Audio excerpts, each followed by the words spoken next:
Go time. Go time. All right. Guess we should probably do this like we do everything else in the day. Let's have a moment of silence, followed by the serenity prayer.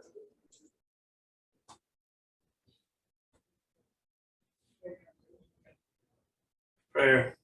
God, and its serenity to accept the things I cannot change, courage to change the things I can. All right, good afternoon, everybody. Thank you guys for being here. Welcome to this public relations workshop. At one point it was labeled zonal PR, but we decided just to change it to public relations because we don't really draw boundaries when it comes to public relations. The principles are the same. So today, I'm an addict. My name is Craig. I am the Southern Zonal Forum's PR liaison, I think is the term. And presenting with me today is Arash K, and he is the Heart of Tennessee Area's Public Relations Chair. Just for clarification, Arash and I are not PR professionals. We are not the authorities on public relations.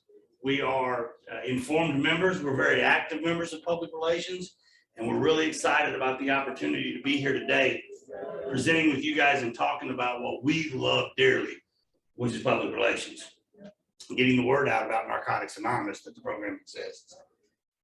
So we want to thank the Zonal Symposium Committee for giving us the opportunity to present this workshop here today. And these workshops can have multiple purposes. Some of the ideas that were thrown out for this workshop were to get a basic understanding of public relations, for internal and external public relations. Because for those that don't know, public relations also includes how we treat each other.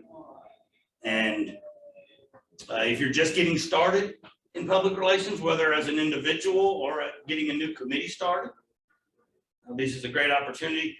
Comparing notes or hearing new ideas. There's some PR enthusiasts out there that do a whole lot of this. They're just looking for new ideas. Getting energized.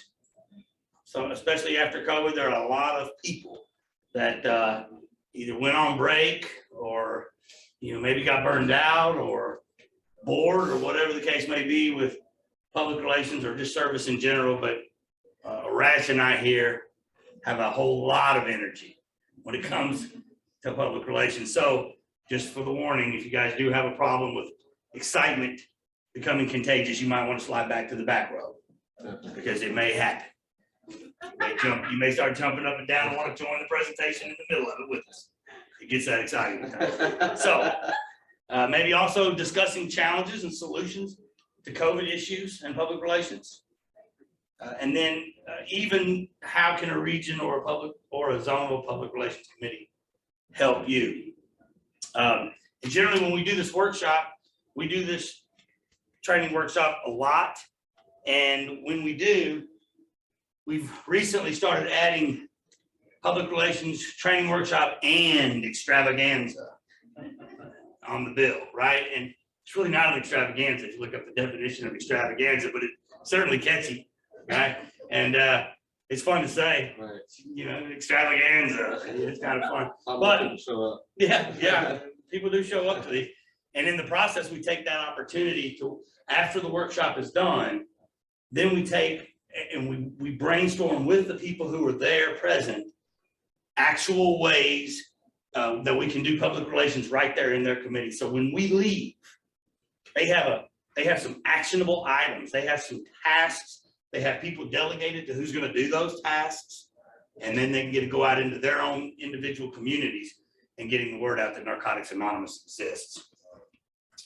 So we apologize on the front end. We didn't really have a whole lot of say in it, but we apologize on the front end for the limited amount of time that we were given for this workshop. Nowhere near enough, just being clear. So because of that, we're going to do the best we can going through the information fairly quickly, but more importantly, thoroughly enough that it's understandable, relatable, and that it can hopefully make a difference for you guys. And then we're still going to try to be as interactive as possible. we're going to throw in a couple of spots for some questions. And actually, there's, I think, twice as many people in the room. I don't know how many are on Zoom, but there are twice as many people in the room than we anticipated being here. So it's a blowout as far as we're concerned. So we're glad you guys are here. So we should have time for some questions. But if you, anything like me, if you jot them down, we just passed out some nice public relations pens. We need to get one over here. So take down some public relations notes with your public relations pen.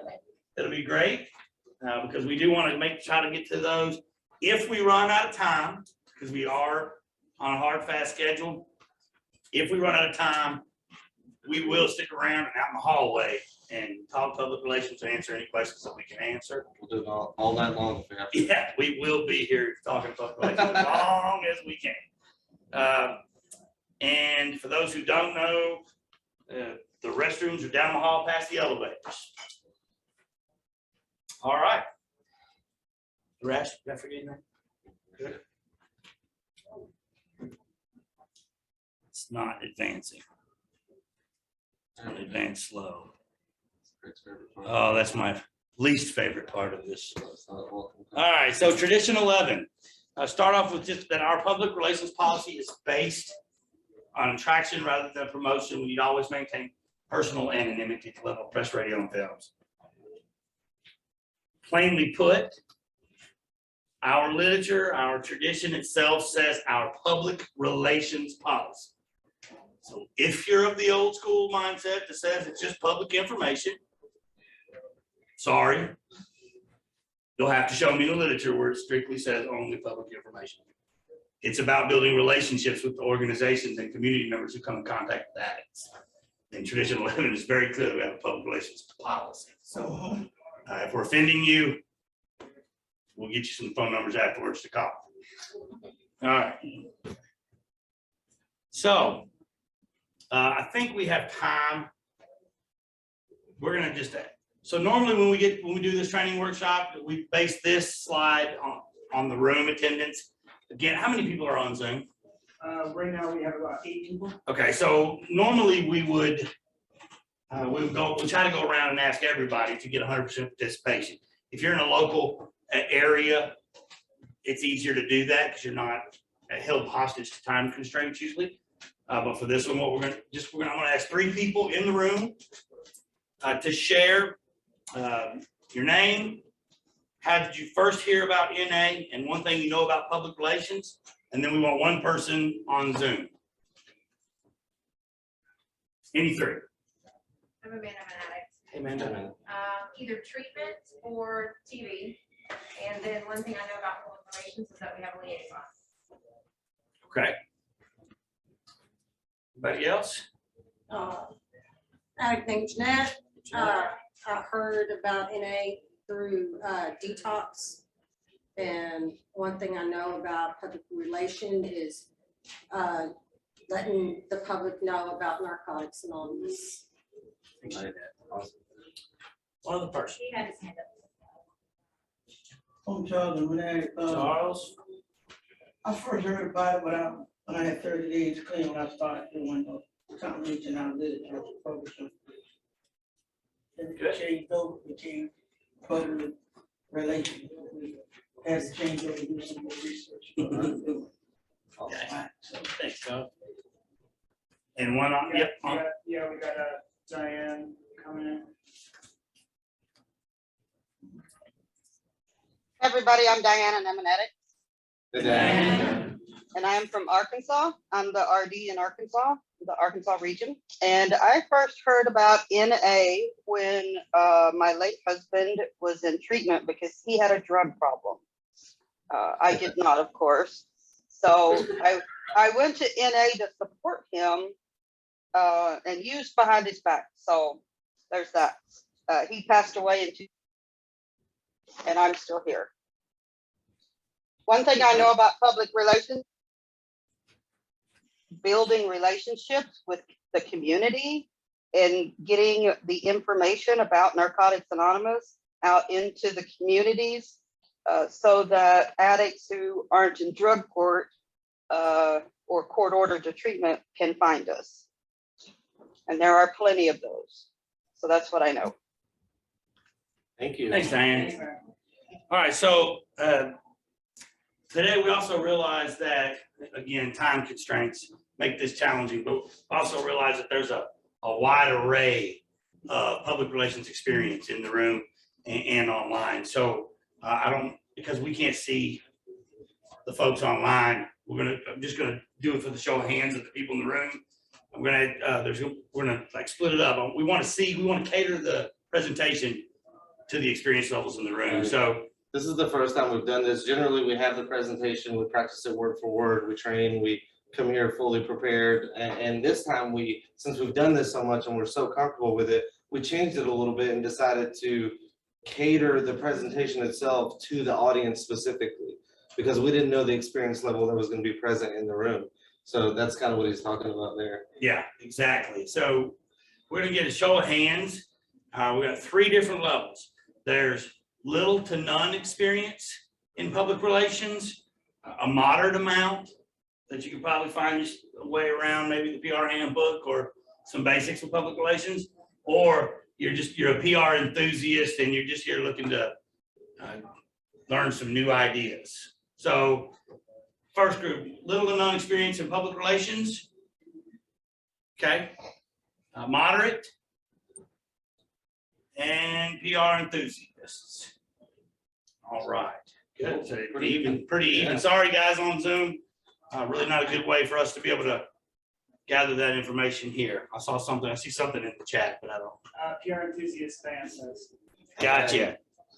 Okay, well, what we do want to take a minute to do, and again, we're being mindful of our time. What we want to know is, we got 2 questions. We're going to do them one at a time. So first question, what aspects of your public relations committee are successful? So if you guys got some ideas, and time, it's a bullet point. You're not speaking. Just go ahead and let y'all know you will get cut off when you start speaking. So successful PR, go ahead. Persistent. They don't give up.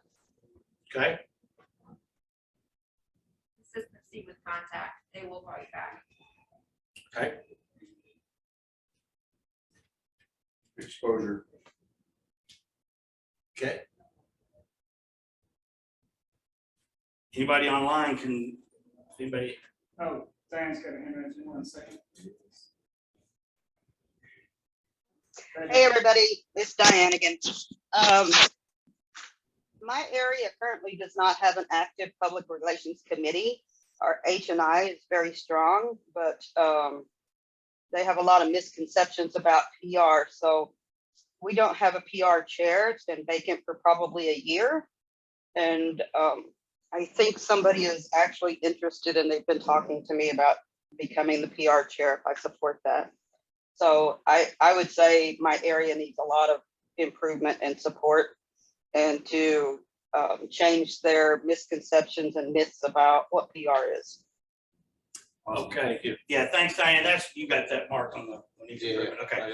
We're the first question we're focusing on is what aspects of public relations committee are successful. So what's happening? Websites? Yeah, meeting schedules. It could be we're doing really good with schools and the education system, but we need more improvement in the government or relationships in the government, or it could be, all kinds of, drug courts, treatment centers, whatever. Those could be areas as well. Yeah, we're just trying to get a feel for what, your guys' local committees or whether areas, regions, whatever. Scott? Well, I'm Scott. I'm an addict from Kansas City Metro and Show Me Region. I think my Metro does really well with all areas of public relations. All right. We've had a consistent subcommittee where members are there for years.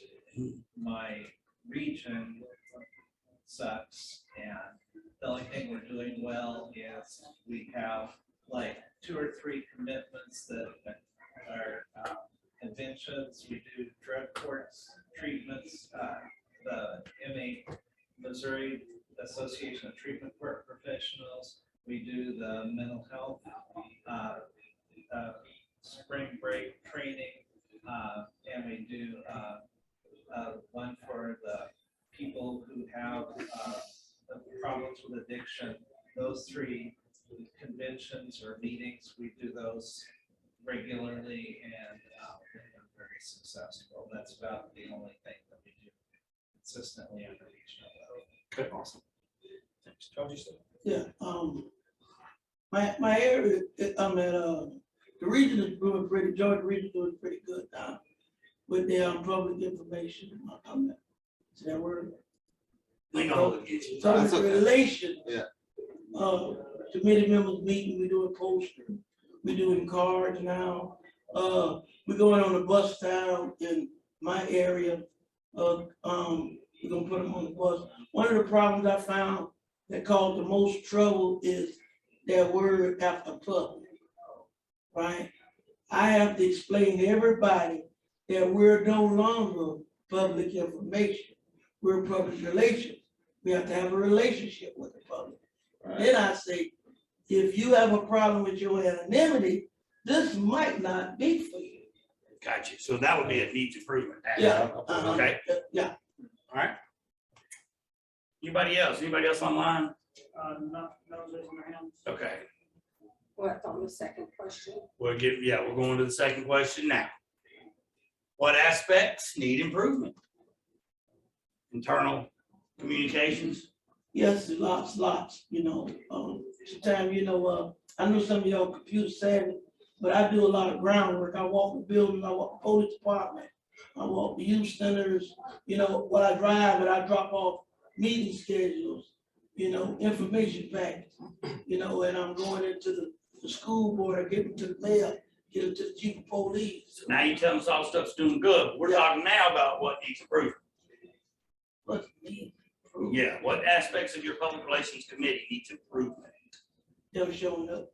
Showing up, okay, participation, Yeah, in my area. okay. I think some of the networking aspects, I heard some discussion in a previous meeting about people start to use even like Google and Zoom platforms and LinkedIn as a means to network with people, because I have seen some in New Orleans area. And that's a big thing too, is we're not having like the fairs and things like as many PR presentations to professionals and things like that have kind of stalled for quite a while because New Orleans had mandates in place and things like that. So I have seen somewhat of a transition, but I think that would be something too, for sure. Are you talking about like internet, social interacting Networking, between yeah. organizations? Yeah, Maybe setting up, that's a good one. Booths and, well, even like Presentation. online meeting, group, like meetups, like making it Okay. more access. I mean, I found it even in work atmosphere too, is that sometimes it's easier to get people to meet up online, although maybe not as effective, but people are, especially in our society now, people are more willing to meet. Right. Because they don't have to drive anywhere. It seems like less of a commitment. okay, yeah. Outreach. Outreach. So just reaching out to the other organizations. Yeah. Okay, Right. go We ahead. got Tom K online. Go ahead, Tom. Yeah, so my name is Tom, I'm an addict. And Tom. some of the places where we need improvement are things like being able to talk to VIPs, for lack of a better term, the hospital administrators, the warden, the governor, the director of prisons, the school board. A lot of folks are perfectly comfortable talking to the school kids, but not the principal. And doing PR presentations to, and it's a different sort of presentation. You need to come in there and be focused, and you're talking to one or two people rather than a group. And that's an area that needs some improvement, because PR for Narcotics Anonymous needs to go bigger. We're too small and too local. Thanks. Thanks, Tom. Thank you. All right. Thanks, guys. That was some good information. Awesome. Yeah, that was really good, and absolute honor to be here. My name is Russian Matt. Those are the notes if you want to look them over. Really good stuff. Yeah, so we're gonna go into a little bit. We're gonna try to cover all the bases. So we're gonna go into a little bit of like what PR is, why it's important, how we can do some of the stuff that we do, and along the way, we're gonna be giving some examples of some things that we've experienced, and we usually get really carried away and excited. Yeah, and that's the thing is like this stuff is contagious. I mean, being a part of public relations is so exciting, and just like some of the stories. I mean, one of the top achievements that I have in my life is a PR event that we actually did recently that I'm sure we'll mention quite a few times because we're still so pumped about it. So PR is a crucial part of caring. Our primary purpose is to carry the message to the addicts who still suffers, and it lets prospective members and those who seek to that's okay. Those who seek to help them know who we are and where to find us. I never actually like read the whole thing. So, and here's a few ways that prospective members hear about Narcotics Anonymous, and these are just a few. Really, our own ideas and our own interactions that we had as addicts going out through life and using drugs in society provide some of the best experiences of where to go to and who to interact with. Because like, oh, I went this place a lot. I went to the health department a lot. Or like, there's some addicts that, went to school and were in universities. But these are just some things to kind of go off of in some ways that we can reach out to the public. Put PSAs, posters, TV ads, internet, literature available in public places, referrals by judges, counselors, parole officers, all that stuff. And most importantly, through word of mouth. And that's something that we emphasize when we go and do our presentations, because there's some statistics through our membership survey that talk about the importance of the first meeting to an addict that shows up. And then it talks about the influence to attend that first meeting, and it's oftentimes an organization outside of Narcotics Anonymous. So we make the connection between those two statistics when we say that's why we're here, because you guys influence addicts to come to that first very important meeting, and that usually drives home our purpose. And I think there was only one person when we asked how you first heard about NA that even said it was from another NA member, right? Everybody else got that information through somebody else. Right. Treatment centers and counselors, they do a lot. So it's good, like they share the message essentially. So it's essentially our job whenever we go into these places to let them know what our message is and what our program is. So, and these are kind of the bullet points we hit, clarify what services we can and can't provide. One thing we cannot, they've asked before is like, do you guys provide a ride share service? Can people, call NA and get a ride? And we're like, that's not something Narcotics Anonymous provides, but through our interpersonal relationships, we haven't found someone who has tried hard enough and not been able to find rides, and especially find rides home from meetings. So it's stuff like that we interact with as far as the public and making them aware of what we can and can't do.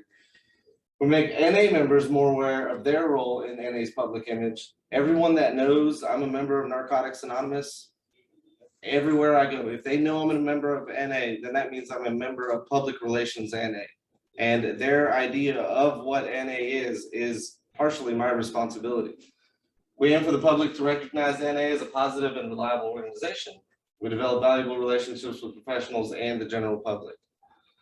So we'll go into some of the ways that we do all that. And one of the big ones is the second bullet point is our interactions with each other. As I stated earlier, we are the public as well. Yeah. So how we treat each other, do we have do newcomers see us bickering and having arguments and so forth out in the parking lot or even in meetings? How attractive is that? So this paragraph is pretty much where all of our excitement comes from. We read this, I read this for the first time, probably read it years before, but I read it for the first time and I worked on why, and I was like, oh my God, this is what we're doing. So we just copy pasted the whole thing up there and underlined and bolded some of the stuff that we're super pumped about. The principle of service critical to the application of our 11th tradition is not a passive principle. To be of maximum service to the still suffering addict, we must energetically, our literature doesn't mess around with words like that. We must energetically seek to carry our message through our cities, towns, and villages. Our public relations policy is based on attraction, to be sure, not promotion. But to attract the still suffering addict to our program, we must take vigorous steps to make our program widely known. The better and broader our public relations, the better we will be able to serve. Nothing about that says we just sit around and wait for people to find us. You know, it says we go out there and hit the streets. Like when I read that, one of my first thoughts was like, let's go to the sketch motel in town and post up an NA booth. You know, that's the kind of stuff I get from that. And that's totally within, as long as we do certain things, that's within our traditions. And I see it as part of our responsibility, because when I got to the end of my road, I didn't know about Narcotics Anonymous, and I had to go through a certain process to be like, oh, Narcotics Anonymous, you know, where was this the whole time? So really exciting. Yeah, and there's a lot we do when we do presentations. We generally always ask, hey, how many of you guys have actually heard of Narcotics Anonymous? You'd be surprised the number of people. When we presented to the senators, the Health and Welfare Committee, at the Tennessee State Senators, they, like half of them didn't even raise their hand, had never even heard of Narcotics Anonymous. And so how is an organization going to pick up the phone or go through the website to look up Narcotics Anonymous if they don't even know what they're looking up? And I said in the previous workshop, oh, I think there's an organization that helps drug addicts. I wonder who that would be. Oh, yeah. You know, so it's our job to make Narcotics Anonymous more widely known. And it's, you know, let's kick the doors down in the community and let folks know that there's help. Yeah, that's the presentation that we're still stoked about. So, and how do we do it? We place literature racks in public places. We send letters and emails, that outreach that was referred to earlier. Just, you know, compiling the list of all the organizations that are in our community. And that's kind of what we do in our extravaganza that we talked about, is we gather information, because each member is so valuable to any public, like one member is so valuable to a public relations committee, because only they have their experiences and their ideas. So we extract like, oh, what about this place? What about that place? What about this organization? And then we contact them or build relationships with them. And the reason we build relationships is because I would say based on our experience, 100% of the time, a relationship leads to another relationship. A presentation leads to another presentation. Oh, you guys need to meet this guy, you know? So that's why it's really crucial for us. Websites, phone lines, flyer hanging days, meeting lists, billboards. Those are some of the things that we in here described as things that are doing well, that we're doing well, flyer hanging days and stuff like that. And those are really exciting to go out to the community and do. Giving presentations about Narcotics Anonymous, like was mentioned with the gentleman on Zoom. High schools, health fairs, prisons, drug court, treatment centers, community organizations or events, and holding PR events within the fellowship like this one. And the presentation that we have here, we do in our area quarterly. Every 3 months we do it again. And every 3 months we'll have new members come, new members get excited. We get people who have experienced one to come present one. Because once they do, not only are they more familiar with the information, but they also learn how to present information. That means when a presentation comes up, we have another trained, qualified member to go do these presentations. Yeah, which is real vital. And I wanted to say this at the beginning. One of the things that we found when we kickstarted our public relations efforts in our community was that most people weren't doing public relations because there's, first of all, it's as close to the edge of the boundaries of our traditions as you can get. Me personally, I like pushing boundaries to the limit anyhow, so it kind of seemed the right fit for me. But a lot of people weren't doing it because there's a lot of fear about doing it. What can I do? How do I do it? I don't know how to do it. Oh, I get butterflies when I speak in front of people. But all those things are legitimate. But if you train people, you can train a complete introvert how to get up and give a presentation and look like the most extroverted person on the planet. And as soon as they're done, they're going to be back here like, it's over, right? But you can train them how to do those things. And that's what we decided to do, is to start training. So this is the main focus of our public relations effort, is training new members all the time. Right. And sharing a meeting is way harder a lot of times than doing a presentation because we practice these. We practice these over and over. We'll get into all that.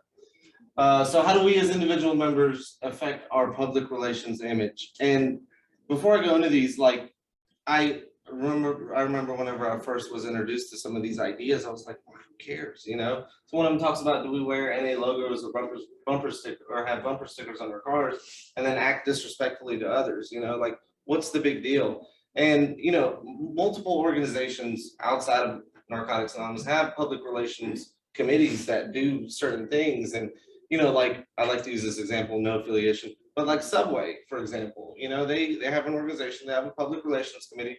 They're very, they care a lot about how the public sees that organization. And, you know, they take certain steps to get spokespeople and stuff like that. And the thing is, we take it as importantly, way more importantly than they do, because if Subway, you know, misrepresents what Subway is in some way, then they sell a few less sandwiches. You know, they sell a few less drinks, their cookie sales go down. If we misrepresent Narcotics Anonymous, addicts die. That's it. I mean, that's the bottom line. If somebody thinks, oh, I can't go to NA because that person who was a representative of NA did this, then addicts die. So we take it really seriously. Almost too seriously sometimes. I stress myself out, but then I calm down. What we do or say as individual members affects our relationships with the public. So we're curious to one another after the meeting, and, you know, we think of like a newcomer coming in as, you know, one of us, and they are, you know, in a lot of ways, they're a member of Narcotics Anonymous, but at the same time, they're just coming in, they're just experiencing Narcotics Anonymous. And how we're interacting with each other is a public relations situation where they're, you know, looking at our program and seeing how we interact, and if they want to be a part of our program. And also, you know, they sometimes bring their family members or their moms who, you know, talk to other people. And, oh, no, you don't want to go to NA meetings, they get in fights in parking lots, or like there was these two people, you know, duking it out or whatever, and, you know, they never made up or whatever. So those are some things. And then, you know, there are people that come from drug court or whatever, and they go back and report to their organization or halfway houses or whatever, and report, oh man, yeah, the NA meeting was crazy. There was, you know, all kinds of crazy stuff going on and whatever. And then that person who sends all these people to Narcotics Anonymous is like, maybe I shouldn't do that. And I don't know about you guys, but that's happened. That's a real thing that happens regularly in our communities. We had whole treatment centers that stopped sending their people because of their confusion on our stance on MATs because of a member's interaction with them. So They didn't even want Narcotics Anonymous to shadow their doorstep right, because of somebody voicing their personal opinion about MATs. right. No worries. We went in there and cleaned it up. So,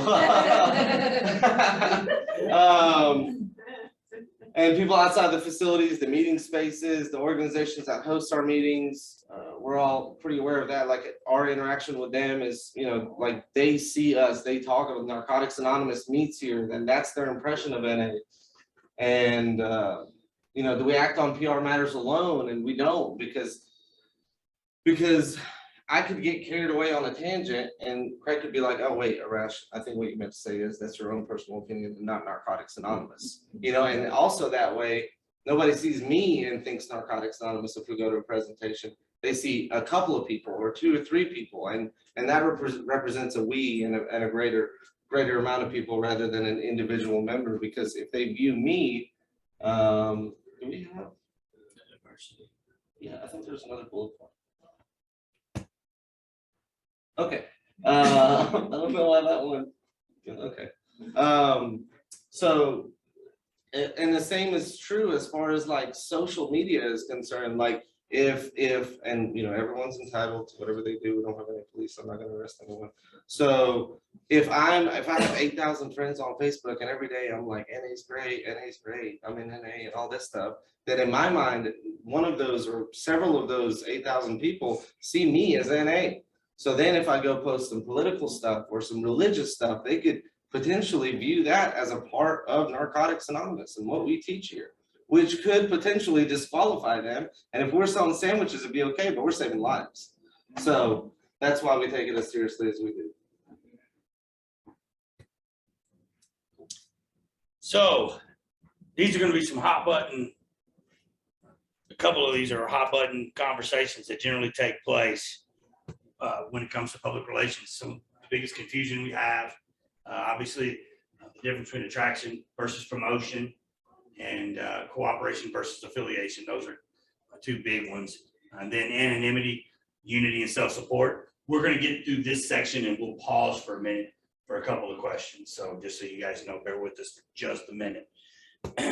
We're going to start with the big ones first, attraction rather than promotion. So when we show up, when we say we're going to show up, that's attraction. When we do the things that we say we're going to do, that's attraction. When there's a billboard that says, hey, you have a drug problem, call Narcotics Anonymous. Well, that can be attractive, right? Now, if our billboard said, call Narcotics Anonymous, we're the best 12-step program in town, don't even worry about calling any of the others. They're not going to do what we can do for you. That's a promotion. That's putting us up over someone else. Or even if we're talking bad about somebody, that's still a form of promotion, even though it's a negative connotation of promotion. So addicts will not be able to come to our program if they don't find us. Us putting a billboard is just giving them the information. What we word on that billboard could be the difference between attraction rather than promotion. When this one talks about promotion is fanfare, overblown claims, and celebrity endorsements. A handful of years ago, y'all may remember when Charlie Sheen was winning, right? And he went on his rampage.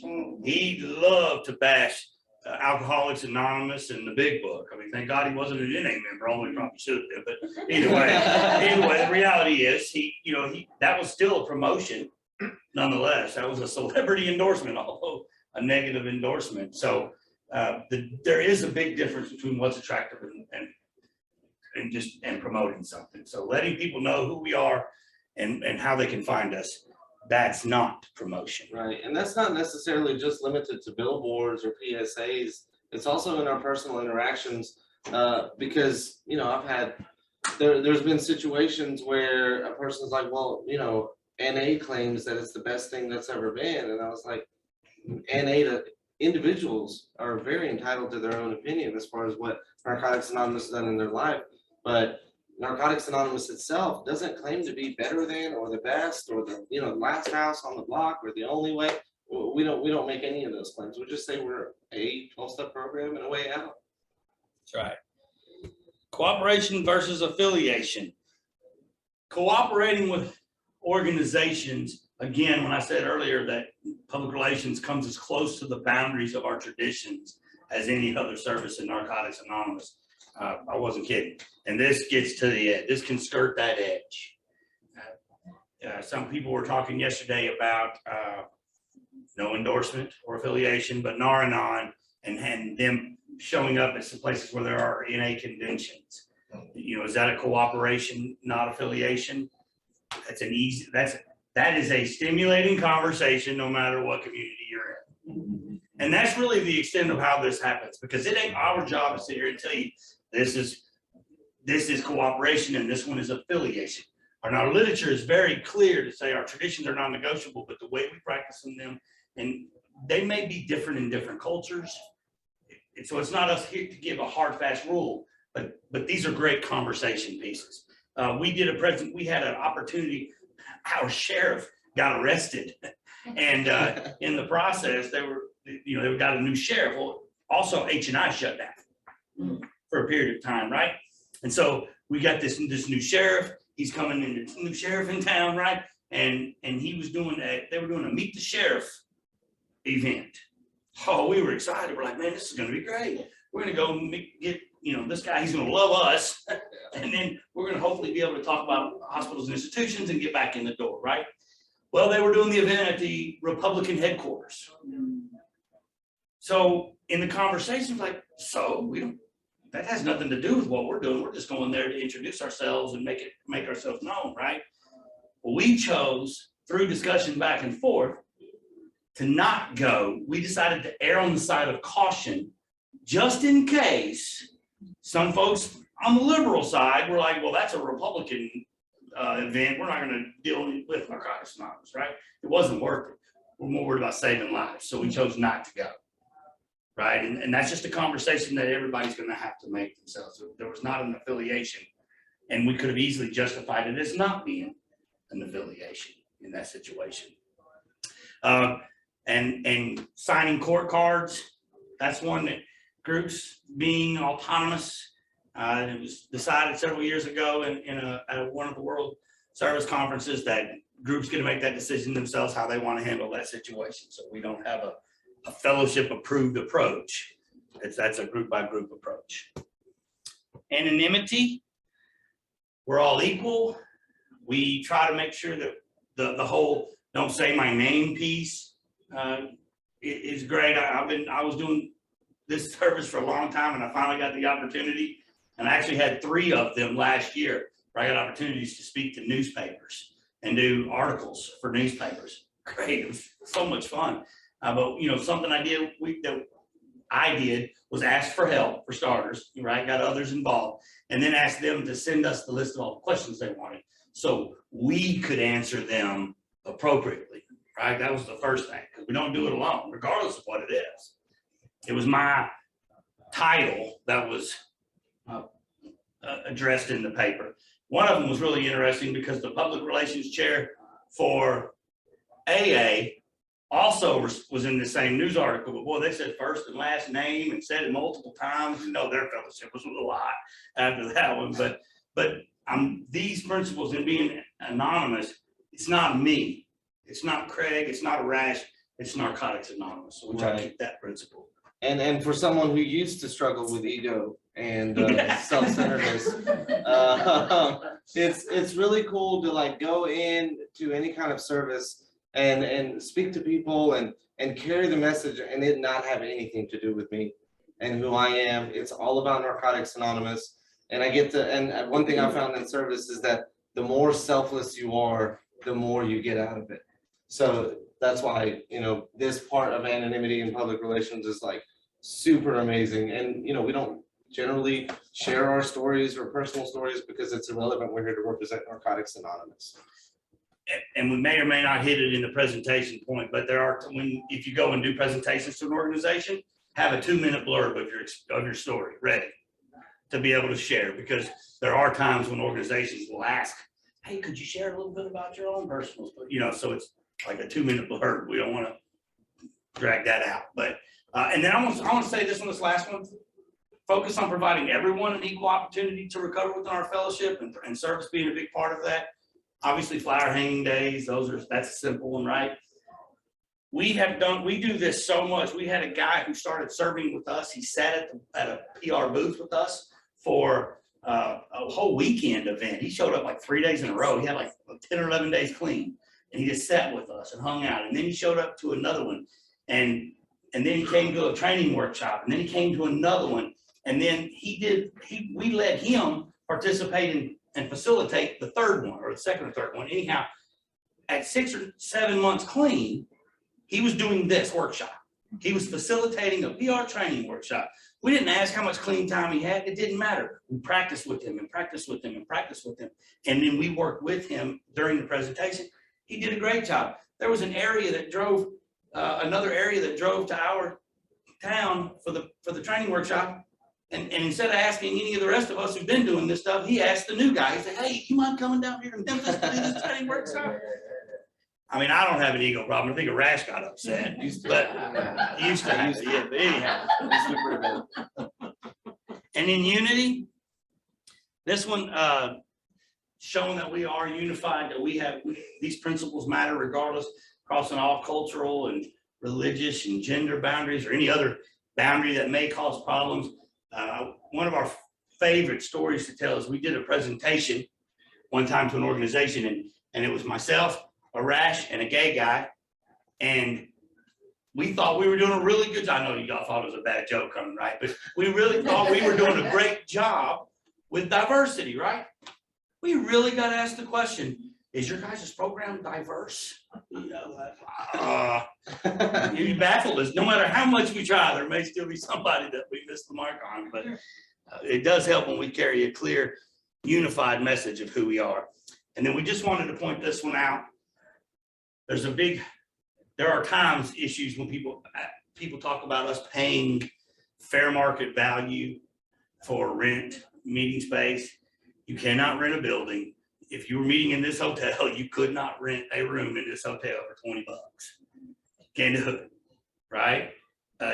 Most places, if you figured out one of my early home group experiences, the facility had no idea how to charge us. So they literally added up all their bills for the month, divided it by the number of hours in the month, and said, you gotta pay us. It was like $42 an hour. We had an hour and a half meeting. It changed to an hour overnight, just FYI. But then the meeting didn't last very long either, because we couldn't obviously keep up with that demand, right? But we are powerless over what organizations do with their facilities. If they choose to give us, that's a way that they can do a public service for the community, is by making it available for us to rent. So, and that is in the PR handbook if anybody wants to look that up. But no matter how well intentioned, we do not accept the gifts. One of the senators asked us, they made the comment about you guys do all this and have such success around the world, and why are we throwing our money at drug courts and medical assisted treatment and instead of just giving it to you? And we're like, we couldn't take it, thanks. But so regardless of the circumstances, but we did say you can connect us with some of the resources that you have and other organizations around the state that deal with addicts, so we can engage with them, right? We can we can get those resources, but not any kind of other resources. Yeah, that was the highlight of the presentation for me. It's like, you guys have been here the whole time. Well, then why are we doing all this? It's like, I don't know. I don't know. I'm not here to say why you're not doing it. Okay, so we're gonna try to limit it as best we can, guys. I told you at the beginning, we apologize for the time. A lot of information, and we're not even gonna come close to covering all the information. We will make this PowerPoint available to anybody who wants it. And this PowerPoint has like, I don't know, 80 slides or something, because we got a bunch of questions at the end to practice role play. So we don't do that in the presentation. But does anybody have any questions over anything we've shared so far? Or we'll give you a 30-second blurb to share a thought that you had as well. 30 seconds, no preaching. Nobody? Good. I have a question. So you weren't real clear when you're talking about facilities that don't charge or they charge too much. So if there's one that doesn't charge, like we pay as our group conscious, we need to pay something, whether it's cleaning up, $10 a month, $10 a meeting, whatever we think we can afford. It just made it sound like we didn't have to pay anything. No, I said reduced rate. I didn't say reduced rate. All right. Yeah, no, yeah, I'm not saying for free. We pay something. Self-supporting, yes. You got somebody online too? Yeah. Well, let's do Levina first. Yeah, we'll do that. Yeah, I was gonna say that, in New York City, some of the government buildings that we need in won't accept any cash donations, but they will accept literature wraps and Right. refreshment literature wraps. So that's the other way for it to pay. I don't know if you mentioned it. No, I didn't mention that. No, there's a lot I'm not gonna mention because we don't have time, but thank you. But that was great. Okay, real quick, there's Danny online who's interested in the PowerPoint, so they're asking if they need email, how we can get that connected. We'll get that. And- Yeah, we'll get it at the end. Okay, Yeah, okay. but if you want that- And then I have Diane with a question, so yeah, 1 second here, and get Diane unmuted. Okay. Hey, so my question is this, we have a group, I think it was the GSR contacted me, and they were gonna do a PR presentation at this city hall or something like that. It was a county or a city-owned building. And the mayor said, we're not going to accept any donations from you to pay for the facility, but if you want, you can go clean the city park. And some people thought that violated the Seventh tradition, and I did not feel that it did because they were still giving back. So what are your thoughts on that? I'm kind of confused a little bit. So Narcotics Anonymous went out and helped the city clean up, or a few members of the community who were also in Narcotics Anonymous decided to go and help the city clean up? So they approached the city to see if they could use a community hall or a city hall for a PR event. Clean up and move forward. And so, yeah, and so the mayor said, you're welcome to use the building for this event you're having. We won't accept your money, but if you want to donate, go clean the city park in lieu of money. So first I will say, we are not the NA police. We're not any authority. Groups are autonomous, you know, and it works up in that way. So, you know, and these are discussions that are really awesome for PR committees to have and throughout anywhere, because it's really stimulating to like put the focus on the traditions and realize what they are. So I really wanted to definitely throw that out there. Yeah, that's it. That's exactly what I was gonna say. That's a conversation for your local committee to discuss amongst themselves and then make a decision together, hopefully in some Well, unity. it's a very young group in another area, and they contacted me as the RD. Awesome. And so I did not feel it violated any traditions because they were still being self-supporting by donating their time to go clean the park. Gotcha.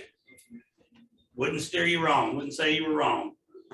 Well, Thank you. In our Southern tradition, it clearly says that forms of self-support are resources, time, and in many cases, assisting the facility, either with repairs or cleaning up. We do the cleanup on a group level. But I mean, as they said, if the committee decided, I would even open that up to an area event, clean up the park day for PR.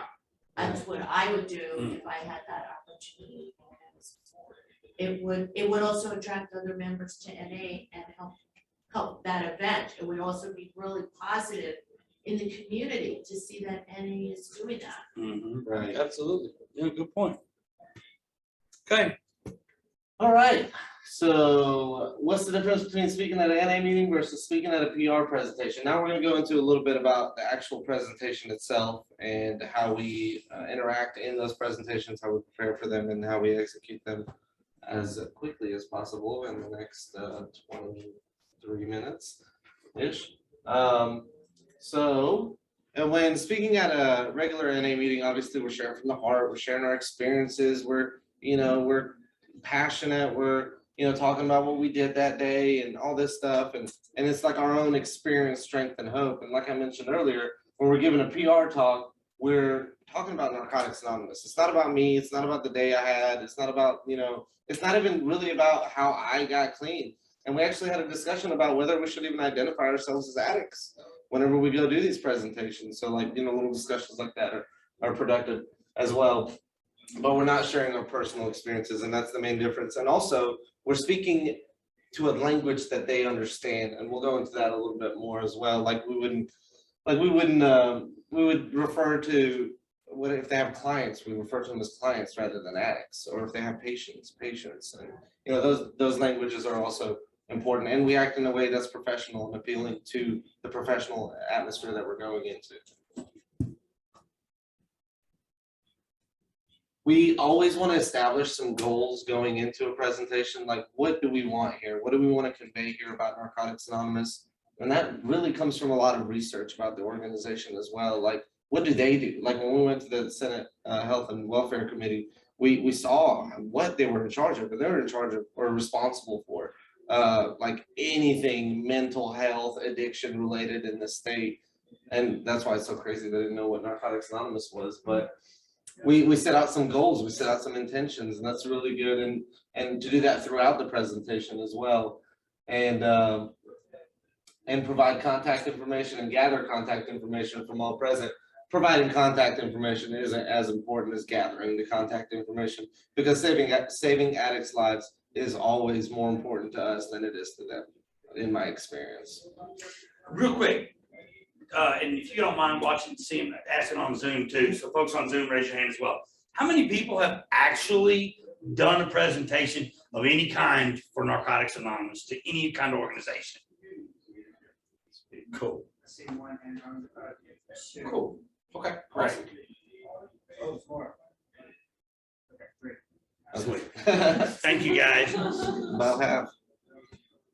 We have time for questions. Probably not. If you can give us a few, we're running out of time. So we- Okay. Okay. So we determined task to talent. Some people are better at opening up, like Craig's the lead presenter today, and he generally just has been. I won't say anymore that he's better at it. But not to say that you're worse, It's okay. because We're running out of time. anyways, so matching task to talent, certain people are better at conveying certain things, and also, that refers to the organization that we're going into. There's an organization that we haven't gotten to go into yet that deals with domestic violence and domestic abuse, and there's also another one that deals with victims of sexual assault, and having women go do that presentation can be like really appealing to that organization, and that's one we haven't gotten an opportunity to do yet. So whatever. Make sure you have IPs and other literature. We usually take our presentation board because that's the best place to find information about Narcotics Anonymous versus what someone says, and we hand them out as much as we can. And dress appropriately to fit the environment, business casual at a minimum. We actually had one time we were going to a booth, and this guy came out with this, pot leaf shirt with like Tupac on it and stuff. And I was like, no, man, you can't come, you gotta go change. We're representing Narcotics Anonymous, this is not a joke. So it was like, really, man, it's ridiculous. I was like, okay. So he went and changed, he was a good guy. But business casual, because what we're doing is very serious, and what we're doing is very important. And in the business world and, in the organizational world, they see sloppy people as unprofessional and unsuccessful. So we definitely want to convey what we are and what we do in an effective way. And probably the most important thing is rehearsing. Oh, yeah. Practice, practice, practice. And when you think you practiced enough, do it at least 2 more times. Practice. And we have some of the best relationship building that we've had amongst our PR committee has been in the times that we have gotten together with each other and just practiced these presentations and say, oh man, it's so much fun. Yeah, that's why we will do the work, because I missed that. Okay, this is a big one. Please refrain from swearing, like completely. Our H&I literature is like, try not to cuss, PR is like, don't, like it is like, seriously, nothing looks more unprofessional in front of a group of professionals than me cussing, essentially. And that comes from practice or whatever, essentially, because we know pretty much exactly what we're going to say before we go in there. And we don't want to give off the impression of being aggressive or unprofessional in any way, because if we have that attitude, then they're guaranteed less likely to refer all these potential addicts to Narcotics Anonymous. So that's definitely a big one. Prior to the event, we asked all kinds of questions. What does the room look like? Are there sight barriers? Is there a pole in the middle of the room? Are you going to have where we can have our slideshow? Do we need to hand it out? Like, we want to try to control, like when we came in here, we, moved the tables and, had all the, everything hooked up. We had the proper wires and stuff like that, because we want to control the environment to the best of our ability, because you want to take charge of the environment and essentially convey the information in a way that you've practiced. So all that's really important. And also, if you're like, can everyone in the back see and hear, and you have mics and stuff like that, that also looks more like you're an actual program, actual organization. Literature racks, IPs. And that's another thing is, when we go into organizations, we don't call them IPs.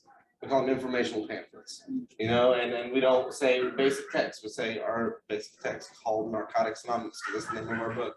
So we home group. What's that? You reverse that. Our book, Narcotics Anonymous, that we call it basically. Go ahead, you're good. Okay. That's why we don't do it alone. I don't know what I said. So providing a box or basket for people. I don't know where I was. Providing a box or basket for attendees to leave their business cards. And, like I said, it's not as important for us to give our information out as it is for us to get theirs, because we'll reach out to them usually that same day. And starting and ending on time is definitely crucial, because a lot of times we'll go do these presentations in the middle of their business meeting.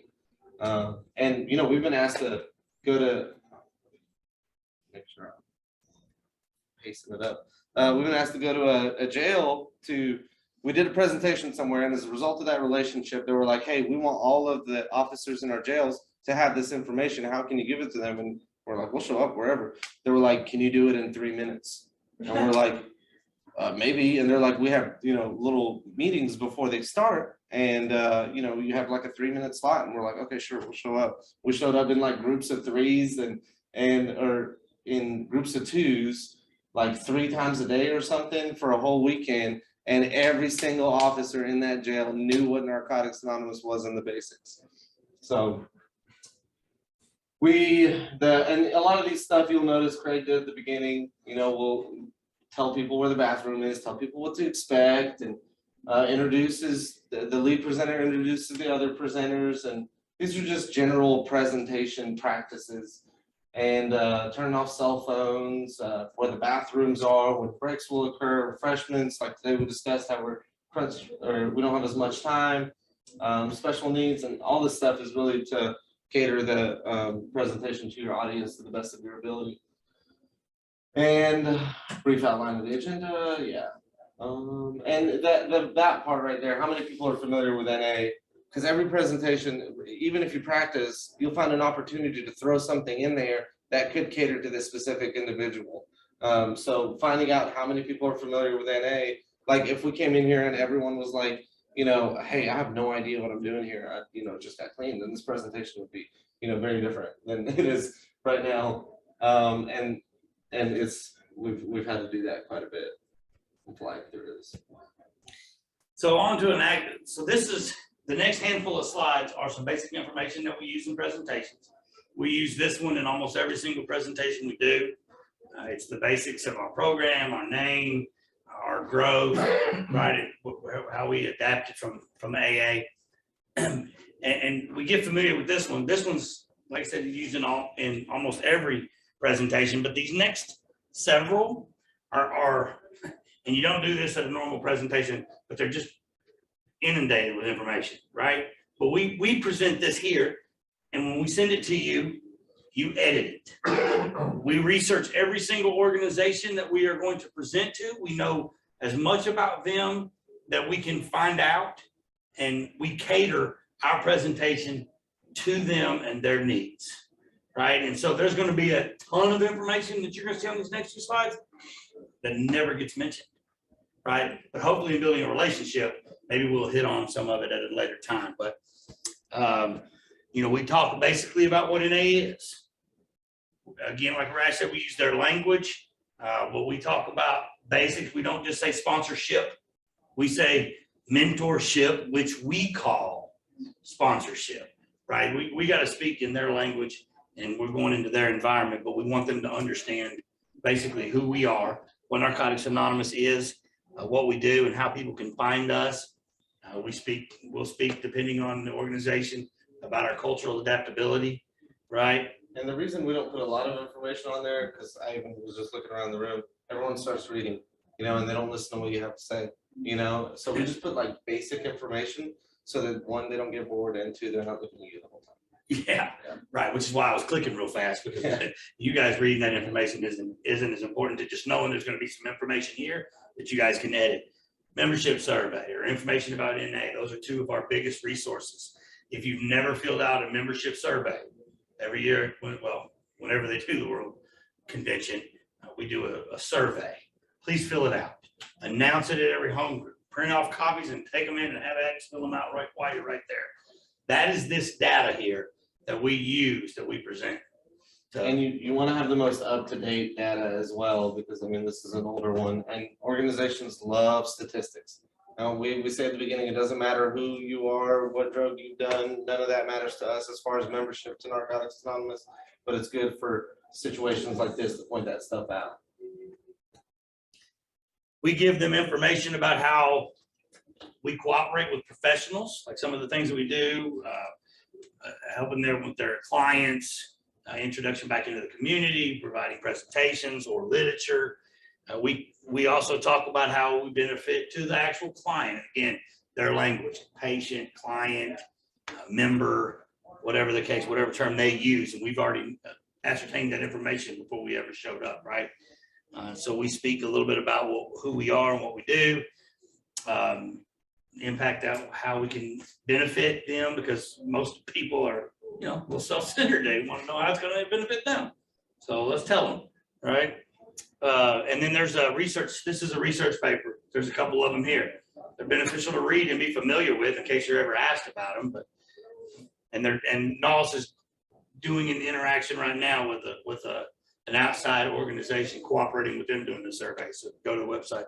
And the reason for that is a lot of health professionals want quantifiable data like that. So. And then how to contact us. Well, we usually have this.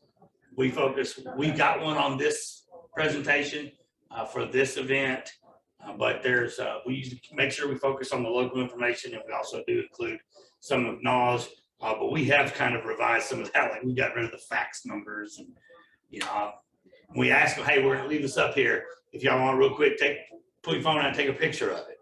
If you give those kind of instructions, most people will be like, oh, rule followers will certainly pull their phone out and take a picture. So it's good to go ahead and say it. Right, and this is 100% the most exciting part of a presentation, because if somebody's like, hey, we want you to do a 20-minute presentation, we got a 10-minute PowerPoint and 10 minutes for questions.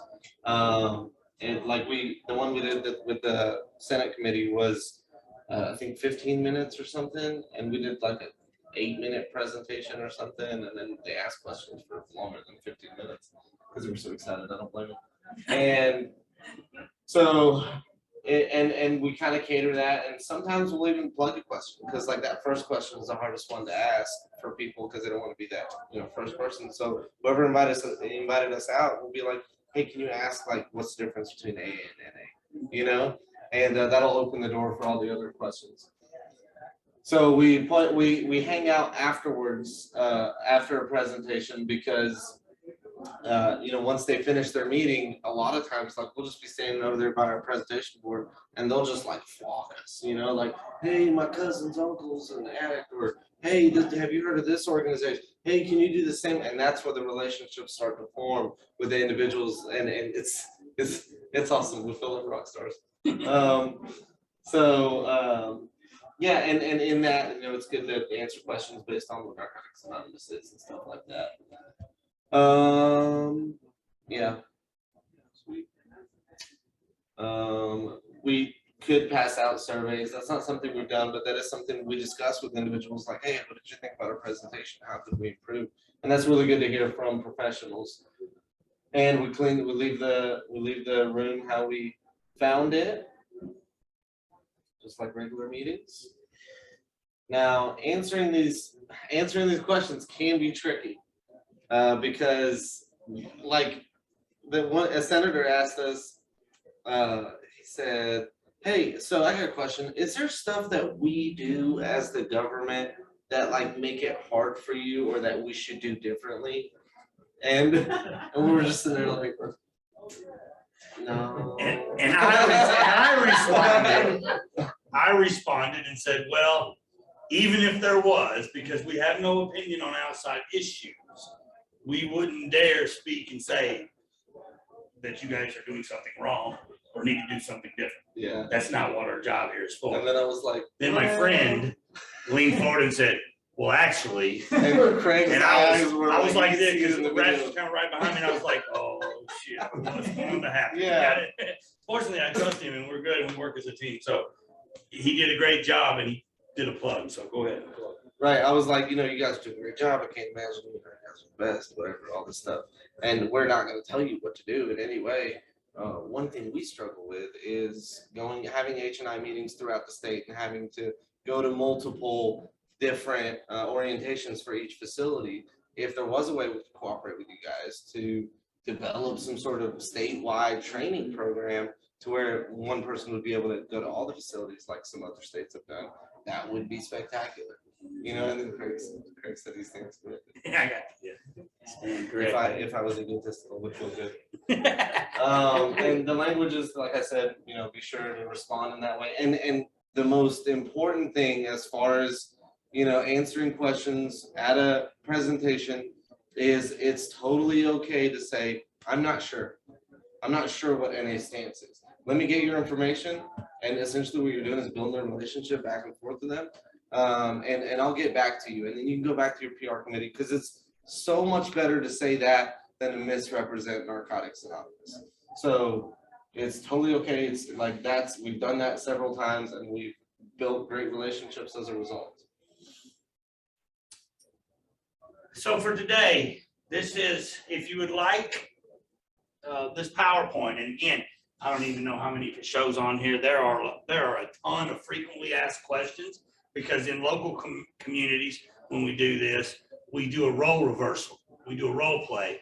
And so if Arash and I would have done this presentation, you guys would have been the audience. For the second half, we become the audience, and you guys are the presenters, and we ask the questions, and then you guys answer. How would you answer if the public asked this question?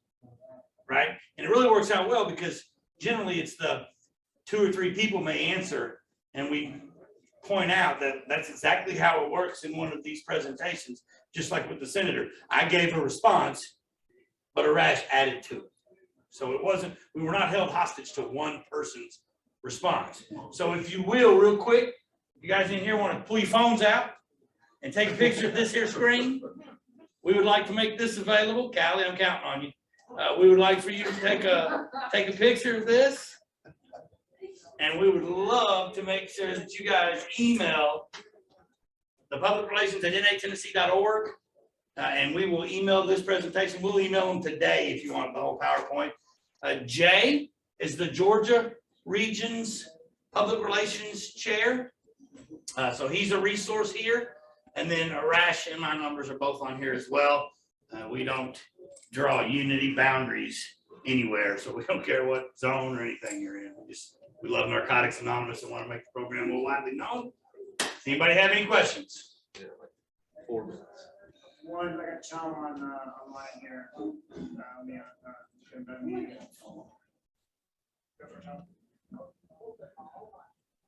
My name is Tom. I'm an addict. And good presentation. A quick ad for those who want numbers, because you're absolutely right. The professionals love numbers. And so we say, what our group has done when we get that question is to say, we're an anonymous program. We can't take a statistically reliable survey. However, we can say that we started in 1960 with one meeting, and now in 1918, we have over 76,000 meetings. So we obviously work. That's a number we can publish. Absolutely. Right. And I put up that zonal meeting as part of the slide to do that. Thanks. Thanks. Anybody else? Any other questions, comments, observations? Yeah, I have one last comment. Well, first of all, you guys did an amazing team job with that presentation. Thank you. And the incredible amount of work that was in there. If I had the opportunity, and I'm kind of following behind you guys to set up with one of our state senates and committees, but I would totally say, I would want to see our helpline number given out by 311 people that call on all of the freaking city websites, DMV kiosks in public waiting rooms, because that's where we also have problems getting into those places just to get our helpline number. And to be, I know Connecticut PR got their helpline number on a bunch of government resource pages printed and included. So that's what that would be my big ask. That would be one of my big asks. Right. Right, and sometimes at the end of our presentations, we ask for stuff because they're so happy we're not asking for money. They'll want to give us anything. Yeah. Anybody else? Yeah. Yeah, thanks. Covering that, you know. And I serve with Georgia Regional Public Relations as alternate co-chair of relation. And first of all, let me just say you all did a good job. Thank you. But I guess you made a comment, and I just kind of want to just talk a little more about it. I think someone mentioned about having a conversation about whether you would say that you was an addict or not during the presentation.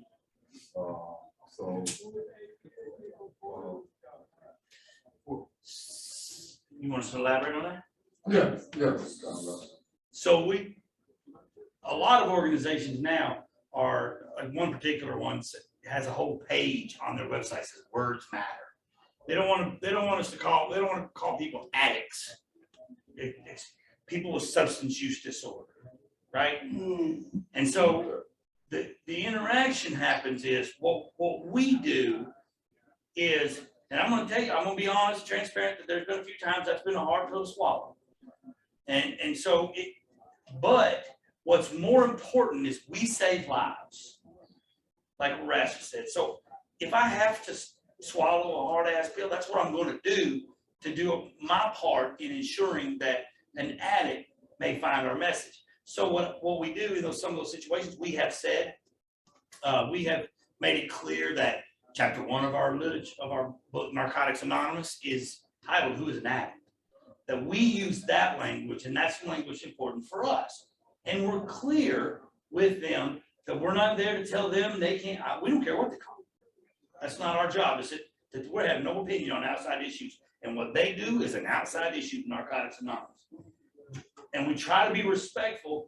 But at times, some of those organizations, we will make it a specific point to say, I'm an addict, my name is Craig, and I'm saying that to let you know that that was the first honest admission that I made in order for me to find recovery, right? We may speak to it, but we don't go in there lambasting our language and our verbiage for the sake of trying to prove a point. Okay, so I get right. So what it's more about the language than it is identification. So I get what you're saying now, but at first I thought you were saying that you all was discussion of whether you should identify yourself, but the identification part. So yeah, I'm sorry, I just want to add to that. A lot of times I identify as a volunteer for Narcotics Anonymous when I'm presenting to professionals, because they're, and also I've taken my sons with me on different events who are not addicts. They're volunteers, right? So there are people that do participate in our efforts. That's it. That's what that, yes, and a lot of our fellowship was created to help get started by non-addicts. We're done. We'll be in the hallway if y'all want to hang out. Out in the hallway is where we're going to be, or we'll take the next workshop has to get set up. So we need to, if you're not going to be in it, let's get the heck out. Hey, let's let Mama Silence and Serenity prayer real quick.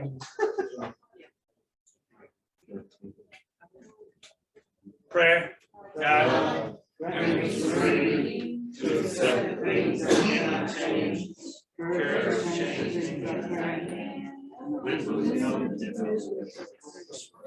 Thank you, guys. Anybody else need a